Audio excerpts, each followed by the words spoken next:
আসসালামু আলাইকুম ওয়া রাহমাতুল্লাহি ওয়া বারাকাতুহু। ইন্নাল হামদালিল্লাহ নাহমাদুহু ওয়া নুসাল্লি আলা রাসূলিহিল কারীম। সম্মানিত দর্শক শ্রোতা, রাসূল করিম সাল্লাল্লাহু আলাইহি ওয়াসাল্লামের মোজা সম্পর্কে আমরা আলোচনা করব। প্রথমে হাদিসটা পড়ছি।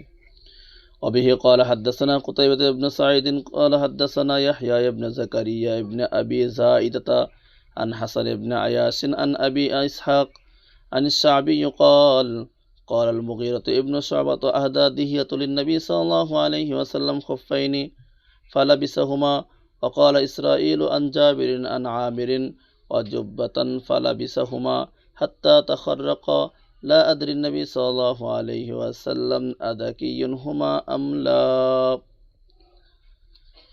হযরত মুগিরা ইবনে শুআইব রাদিয়াল্লাহু তাআলা শুআবা রাদিয়াল্লাহু তাআলা আনহু থেকে বর্ণিত, তিনি বলেন যে আহদা দাহিয়াতুন লিন-নবী সাল্লাল্লাহু আলাইহি ওয়াসাল্লাম, হযরত দাহিয়া কালবি রাদিয়াল্লাহু তাআলা আনহু তিনি রাসূল করিম সাল্লাল্লাহু আলাইহি ওয়াসাল্লামকে খুফাইনে দুইটা মোজা হাদিয়া দিয়েছিলেন।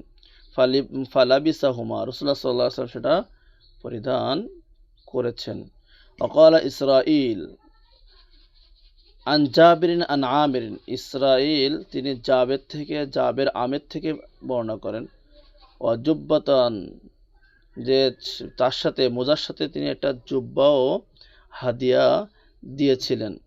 নবী সাল্লাল্লাহু আলাইহি ওয়াসাল্লাম সেটাকে পরিধান করছেন। হাত্তা তাখাররাকা ফালাবিসাহুমা, রাসূলুল্লাহ সাল্লাল্লাহু আলাইহি ওয়াসাল্লাম দুইটাকে পরিধান করছেন। হাত্তা তাখাররাকা মানে ছিঁড়ে না যাওয়া পর্যন্ত, একেবারে নষ্ট না হয়ে যাওয়া পর্যন্ত নবী সাল্লাল্লাহু আলাইহি ওয়াসাল্লাম সেগুলো ব্যবহার করেছেন।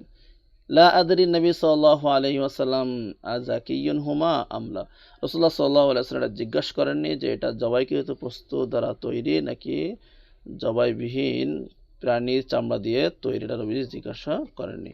অর্থাৎ আজকে হাদিসের মধ্যে যেটা আমরা জানতে পারলাম যে দাহিয়া কালবি রাদিয়াল্লাহু তাআলা আল্লাহ রাসূল সাল্লাল্লাহু আলাইহি ওয়াসাল্লামকে এক বর্ণনায় আসছে যে একটা মোজা হাদিয়া দিয়েছেন, আরেক বর্ণনা আসছে যে না, মোজা সাথে আবার জুব্বাও হাদিয়া দিয়েছেন। এই দুটা রাসূল সাল্লাল্লাহু আলাইহি ওয়াসাল্লাম পরিধান করেছেন ছিঁড়ে না যাওয়া পর্যন্ত, হাত্তা তাখাররাকা মানে ছিঁড়ে ফেটে না যাওয়া পর্যন্ত রাসূলুল্লাহ সাল্লাল্লাহু আলাইহি ওয়াসাল্লাম পরিধান করেছেন।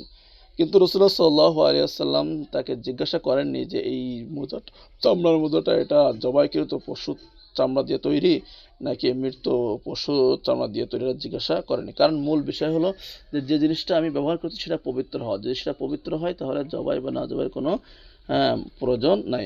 এই জন্য হানাফি মাযহাবের মাসালা হলো যে কোনো কিছু যদি মৃত্যু প্রাণীর চামড়াও দাবাগাত করার মাধ্যমে সেটা পবিত্র হয়ে যায়। এই জন্য যদি কোনো মোজা বা কোনো পোশাক, চামড়ার পোশাক, সেটা বানানো হয় মৃত্যু প্রাণীর থেকে, আর সেটা যদি দাবাগাতের মাধ্যমে পবিত্র করা হয় তাহলে সেটা পবিত্র হয়ে যায়, আর সেটা পরিধান করা যাবে, তার উপরে মাসা করা যাবে, কোনো সমস্যা নাই।